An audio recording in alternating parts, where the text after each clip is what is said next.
నారా లోకేష్ అంటాడు ఆత్మలతో మాట్లాడంట జగన్మోహన్ రెడ్డి గారు. ఒక పిచ్చి పత్రిక, నీ పత్రిక, మీ నాన్న దయాదక్షిణాలతో ఉన్న పత్రిక, పేరు చెప్పడానికి ఏం సందేహపడు. అసలు ఆంధ్రజ్యోతి ఏబిఎన్ రాధాకృష్ణ రాస్తాడు ఒక కథనం, పిచ్చి కథనం. జగన్మోహన్ రెడ్డి గారు ఆత్మలతో మాట్లాడారని మీరే రాంచుతారు. ఇవాళ మీరు ఆత్మలతో మాట్లాడి ఏ ఆత్మతో మాట్లాడి సెట్ అయ్యారు. మేము మాట్లాడతాం ఆత్మలతో. ఆత్మలు మాకు చెబుతున్నాయి. 3 ఆత్మలు ఉన్నాయి. ఆ ఆత్మలు ఏం చెబుతున్నాయి తెలుసా? చంద్రబాబు నాయుడు అంత నీచుడు ఎవరు లేరు. ఒకటి, చంద్రబాబు నాయుడు అంత 420 ఎవరు లేరు, అంటే మీ నాన్నగారు అంత 420 ఎవరు లేరు అని 3 ఆత్మలు ఘోషిస్తున్నాయి. ఆయన ఒక ఆత్మ మీ తాతగారు ఎన్టీ రామారావు గారు, రెండవ ఆత్మ హరికృష్ణ గారు మీ మేనమామ, మీ మామగారి అన్న మేనమామ, ఆయన ఘోషిస్తున్నాడు. మీ బాబాయ్ నారా రామ్మూర్తి నాయుడు మా అన్నంత దుర్మార్గుడు, మా అన్నంత 420 ఎవరు లేరని ఆ 3 ఆత్మలు ఘోషిస్తున్నాయి. ఆయన దానికి సమాధానం చెప్పు నారా లోకేష్ గారు. ఇవాళ ఏదో అద్భుతంగా బ్రహ్మాండంగా నీకేం తెలుసు రాజకీయాలు? 90,000తో గెలిచావు, 80,000తో గెలిచావు, ఏదో గాలి వస్తే అనుకో కాసేపు. మొట్టమొదటి ఎక్కడి నుంచి వచ్చావే? దుడ్డిదో ఉండాలా నువ్వు? ఎమ్మెల్సీస్ నువ్వు మంత్రి కాలా? మళ్ళీ తుక్కుగా ఓడిపోయావు కదా మంగళగిరిలో కంటెస్ట్ చేస్తే. మళ్ళా చెప్తున్నా, ఛాలెంజ్ చేస్తున్నా, మళ్ళా రాబోయే ఎన్నికల్లో తుక్కుగా ఇవాళ మళ్ళా ఎంత మెజారిటీ వచ్చిందో అంత మైనస్తో నువ్వు ఓడిపోకపోతే అప్పుడు అన్నాడు. నువ్వు చేసేటటువంటి ఈ దారుణమైనటువంటి కార్యక్రమాలకి, ఈ అన్యాయమైనటువంటి కార్యక్రమాలకి నువ్వు ఇవాళ పాల్పడుతున్నావు కాబట్టి నీకు ఆ గతి పట్టబోతుందని కూడా ఈ సందర్భంగా నేను చెప్పదలుచుకున్నాను.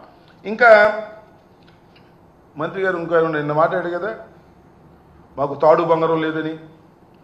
వాళ్ళంట చాలా దానాలు చేశారంట. పులివెందల్లో కూడా 24 మందికి దానం చేశారంట. ఏంటది? కౌలు రైతులకి. ఆ కాన్స్టిట్యున్సీలో కూడా వచ్చి దానం చేశాం, నువ్వు ఎవరికైనా దానం చేసావా అంటున్నాడు. నువ్వు చెప్పుకుంటావయ్యా జగన్మోహన్ రెడ్డి ఎంతమందికి దానం చేస్తున్నాడో లిస్ట్ చెబుతారా? నీకు చెప్తా, మనం చేస్తున్నా. ఎంతమంది కార్యకర్తలకి అండగా ఉండి దాన ధర్మాలు చేస్తున్నాడో, ఎంతమందిని కాపాడుతున్నాడో ఒకసారి ఆలోచన చేసుకోండి. మీకు అన్నీ తెలుసు కానీ కాముగా ఊరుకుంటారు. అసలు నీ సంగతి ఏంటి చెప్పు నాకు. నువ్వు బియ్యం మంత్రివి కదా, పౌర సరఫరాల శాఖ మంత్రి. ఆ బియ్యం ఏంటండి? ఆ బియ్యం ఎన్ని పోతున్నాయండి? కాన్స్టిట్యూన్సీలు ఎంత కాజేస్తున్నారండి? ఈ పీడిఎస్ రైస్ దొంగవి నువ్వు కాదని అడుగుతా ఉన్నా. ఎన్ని లక్షల కోట్ల రూపాయలు లంచాలు తీసుకుంటున్నావు? సీజ్ చేయటం, లంచం తీసుకోవడం, సీజ్ చేయటం, లంచం తీసుకోవడం. నీ బతుకంతా బియ్యపు దగ్గర లంచాలు తీసుకునే కార్యక్రమంలో నిమగ్నం అయిపోయి నువ్వు జగన్మోహన్ రెడ్డి గారిని దూషించే స్థాయికి నువ్వు వస్తున్నావు. నువ్వు దూషించవచ్చు, మేము దూషిస్తే మాత్రం ఏమో అనుకోమాకండి. జనసేన నాయకులకి, జనసేన కార్యకర్తలకి, పవన్ కళ్యాణ్ గారికి, మళ్ళీ కొత్తగా వచ్చిన ఎమ్మెల్సీ గారికి చెప్తున్నా, మీరు దూషిస్తేనో మీరు విమర్శిస్తేనో మేము ఓర్పుగా ఉండాలి. మేము ఏదన్నా మాట్లాడితే మాత్రం అరే ఊరుకొని చెప్పులు తీస్తాం, పంచలు లాగుతాం, సన్నాసులు, ఎదవలు, సుంటలు అని మాట్లాడమాకండి. మీరు కాస్త ఓర్పుగా వినండి. మీరు రాబోయే కాలంలో ఏ రకమైన దుస్థితికి మీరు చేరబోతున్నారో నేను చాలా స్పష్టంగా చెప్పదలుచుకున్నా. అయ్యా లోకేష్ గారు, అయ్యా పవన్ కళ్యాణ్ గారు, ఇచ్చిన వాగ్దానాలను నిలబెట్టుకోలేని దౌర్భాగ్యమైన పరిస్థితుల్లో ఉండి ఇవాళ జగన్మోహన్ రెడ్డి గారి మీద బురద జల్లే కార్యక్రమం. ఎస్, జగన్మోహన్ రెడ్డి గారు అన్నారు, అన్నమాట వాస్తవం. ఇంకోటి కూడా చెప్తున్నా, పవన్ కళ్యాణ్ గారికి, నారా చంద్రబాబు నాయుడు గారికి, లోకేష్ గారికి, అదేవిధంగా ఆయన ఎవరు మనోహర్ గారికి చెప్తున్నా, ఓటమి ఎరుగని ధీరుడు మా రాజశేఖర రెడ్డి గారి కుమారుడు జగన్మోహన్ రెడ్డి అని మనం చేస్తున్నా. 3 సార్లు పార్లమెంటు సభ్యుడిగా 3 సార్లు శాసనసభ్యుడిగా గెలుపొందాడు. 2 సార్లు పార్లమెంటు సభ్యుడిగా గెలుపొందినటువంటి వ్యక్తి జగన్మోహన్ రెడ్డి గారు. అంత ప్రజాబలం కలిగినటువంటి జగన్మోహన్ రెడ్డి గారు, మేము 100% స్ట్రైక్ రేట్ అంటాడు ఒక ఆయన. అవునా, మీరు 100% స్ట్రైక్ రేటే. మా ఊర్లో ఒక ఆయన ఉన్నాడు, ఏమండి ఎంత పొలం ఉందని అడిగాం. 351 ఎకరం ఉందండి అన్నాడు. ఏమయ్యా నీకు 350 ఎకరం ఎక్కడ ఉంది? నాకును చల్లపల్లి జమీందారు గారికి కలిపి 351 ఎకరం ఉందన్నాడు. ఏమయ్యా నీకెంత ఉంది చెప్పండి. నాకు 1 ఎకరం అండి, కడమ మొత్తం మా చల్లపల్లి జమీందారు గారిది, 2 పక్క ఉంటాయి, అందుకని 351 ఎకరం అని చెబుతారండి అన్నాయంట. అట్లాగే నీకు స్ట్రైక్ రేట్ ఎక్కడుందయ్యా?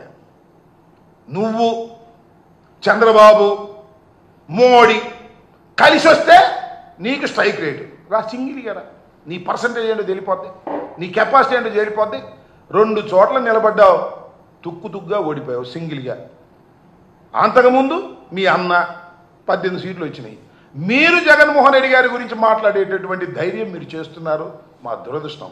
ఈ ప్రజాస్వామ్య దేశంలో మీకు అవకాశం వచ్చింది, 4 కలిసి వచ్చారు, మా మీదకి వచ్చారు, సింగిల్గా మేము వచ్చాము. మీ కూటమి గెలిచింది. 3 నాళ్ల ముచ్చట. కూటమి అనేకమైన వాగ్దానాలు చేసి ఏ వాగ్దానాన్ని నిలబెట్టుకోలేని దౌర్భాగ్య పరిస్థితికి నెట్టబడుతుంది. సంవత్సరం కూడా కాలేదు, 9 మాసాలకి ఇంత వ్యతిరేకత తెచ్చుకున్నటువంటి ప్రభుత్వాలు ఈ రాష్ట్రంలో లేవు, ఈ దేశంలో లేవు. అసలు 9 మాసాలకి ఇలా అయితే 2 సంవత్సరాలు ఆగండి అయ్యా. జనం ఏ రకంగా మిమ్మల్ని ఉమ్ము పెట్టి ఊస్తారో, ఒక్క హామీని కూడా నిలబెట్టుకోలేకపోతున్నారు. పరిపూర్ణంగా కేటాయిస్తారు, ఎగ్గొడతారు, కేటాయిస్తారు, ఎగ్గొడతారు. మీరు వచ్చి ఇవాళ ఈ రకమైనటువంటి మాటలు లోకేష్ గారు, పవన్ కళ్యాణ్ గారు, సరే పవన్ కళ్యాణ్ గారు ఏం మాట్లాడలేదు అనుకోండి, పవన్ కళ్యాణ్ గారి తరఫున మాట్లాడినటువంటి వ్యక్తి మన బియ్యపు దొంగ, ఆ లంచాల కోరు అయినటువంటి నాదెళ్ల మనోహర్ గారు ఇష్టం వచ్చినట్టుగా మాట్లాడుతాను. నాకు జాలేసింది ఆయన మాత్రం, ఏ మాట కా మాట. ఆయన మాట్లాడుతుంటే పక్కన ఉన్నాడు పాపం కొంటాల రామకృష్ణ గారు, కాంగ్రెస్ పార్టీలో ఉన్నాడు, రాజశేఖర్ గారి క్యాబినెట్లో ఉన్నాడు. పాపం బిక్మని చూస్తున్నాడు ఈ ప్రబుద్ధుడి ముందు. ఈయన బస్తాలు బియ్యం ఎక్కేస్తున్నాడు. పాపం ఆయన సిన్సియర్గా ఉండేవాడు. మరి ఇప్పుడు ఎలా ఉన్నాడో తెలియదు. మరి ఈ పక్కన ఇంకొక ఆయన ఉన్నాడు, తాడేపల్లిగూడు ఎమ్మెల్యే గారు, ఆయన సిన్సియర్గా, వాళ్ళు బిక్మని చూస్తున్నారు, ఈయనే ఉపన్యాసం చదువుతున్నాడు. ఈయనకన్నా కూడా నాదెళ్ల మనోహర్ కన్నా చాలా సిన్సియర్స్ అయినటువంటి వాళ్ళేమో పక్క నుండి మీనమేషాలు లెక్కేస్తుంటే ఈ బియ్యపు దొంగ లంచాడు కోరి ఈయన మాత్రం ఉపన్యాసాలు చెబుతున్నాడు. భయంకరమైన ఉపన్యాసాలు, జగన్మోహన్ రెడ్డి గారిని విమర్శించేటటువంటి కార్యక్రమాలు చేస్తున్నారు. ఇది సరైనటువంటి విధానం కాదని ఈ సందర్భంగా చెప్పదలుచుకున్నాను. మిస్టర్ మనోహర్ గారు, మిస్టర్ లోకేష్ గారు, మీ దగ్గర దమ్ముంటే, ధైర్యం ఉంటే జగన్మోహన్ రెడ్డి గారు అడిగినటువంటి ప్రశ్నలకు సూటిగా సమాధానం చెప్పి అప్పుడు జగన్మోహన్ రెడ్డి గారిని మీరు విమర్శించండి. సూపర్ 6 అన్నారుగా, ఇదిగో సూపర్ 6 నేను జగన్మోహన్ రెడ్డి గారు చెప్పాను. సూపర్ 6 మొత్తాన్ని అమలు చేయాలి అంటే 79,867 కోట్ల రూపాయలు వెచ్చించాలి సంవత్సరానికి. అవునా కాదా? కాదైతే చెప్పు. నేను అడుగుతా ఉన్నా, లోకేష్ని అడుగుతా ఉన్నా, లోకేష్ గారి తండ్రిని అడుగుతా ఉన్నా, అదేవిధంగా మనోహర్ గారిని అడుగుతున్నా, మనోహర్ గారి భాషను అడుగుతా ఉన్నా. సూపర్ 6ని అమలు చేయాలంటే 79,867 కోట్ల రూపాయలు అవసరమా కాదా? సమాధానం చెప్పండి. అవసరమైతే బడ్జెట్లో మీరు ఎంత పెట్టారు? 17,179 కోట్లు పెట్టారా? ఎవరిని మోసం చేస్తారండి మీరు? నాకు అర్థం కాలేదు. 17,179 కోట్లు ఖర్చు పెడతారు లేదో మనకు తెలియదు. మీరు మా గురించి మాట్లాడుతున్నారా? మీరు జగన్మోహన్ రెడ్డి గారి గురించి మాట్లాడుతున్నారా? జగన్మోహన్ రెడ్డి గారి గురించి ఏదో పిచ్చిగా వాగుతూ ఉన్నారు. మీరు దీనికి సమాధానం చెప్పే ధైర్యం తెచ్చుకున్న తర్వాత అప్పుడు జగన్మోహన్ రెడ్డి గారి గురించి మాట్లాడడం తప్ప, జగన్మోహన్ రెడ్డి గారు తిరుగులేని నాయకుడు. ఇవాళ 11 రావచ్చు, 40% ఓట్ షేర్ ఉన్నది. సింగిల్గా వెళ్ళాం, సింగిల్గా పోటీ చేశాం. మీరు 3 పోటీ చేశారు.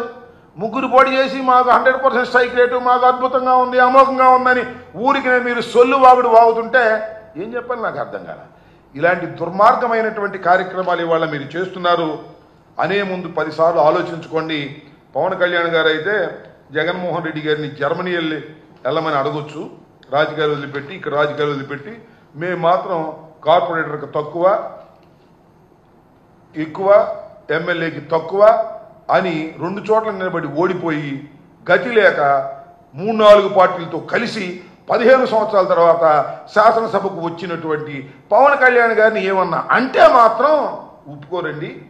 ఇది మీరు ఒక్కసారి ఆలోచించుకోండి. మమ్మల్ని అనే ముందు మీరు కూడా దానికి సిద్ధంగా ఉండండి. మిమ్మల్ని అనగానే ఊరికి రెచ్చిపోయి అది ఓడదిస్తాం, ఇది ఓడదిస్తాం అని పిచ్చివాగుడు వాగొద్దని కూడా ఈ సందర్భంగా నేను చెప్పదలుచుకున్నాను. Please subscribe .news